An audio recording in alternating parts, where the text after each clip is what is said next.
Kesam ke Bandropo, ya orang ba jeng ruai, haka Shushan edut, ka miktam utibet ban hikai. Men bau layale ya aram na haraim, bad yo aram soba, bad bau jawab ulalek pai, bad ula penyap khat al hajar ki Edom, haka tem gamlu. Au blay, mela kentat yangi, mela pen ken lawet yangi, mela bitar, atu pen bahapat yangi.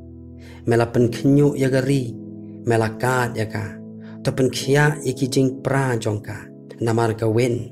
Mela pen i halaki briwi ki egi ba mela pen di yangi ka wan ka jing pen lingo.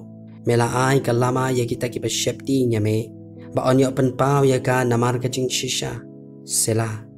Kenang ba on pelat yagi ba i jong me, to pen daga ketiga mon jong me, batos ngau yangi. Ublay ula keren halaka jingkut, ngan risa, ngan sam yaka Shikhem, bat ngan teu yaka tem Sukot.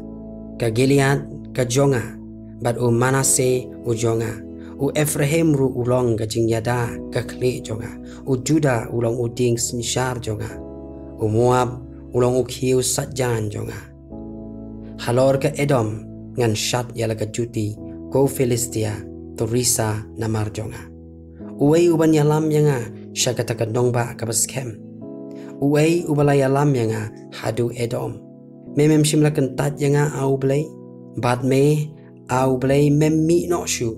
Bad kipat yapam jongi. To ay kajing yarap yangi persya yunong yale. Nabakabathala kajing yarap ubrio. Da ublay ngin le shlur. Naba ulong mauken.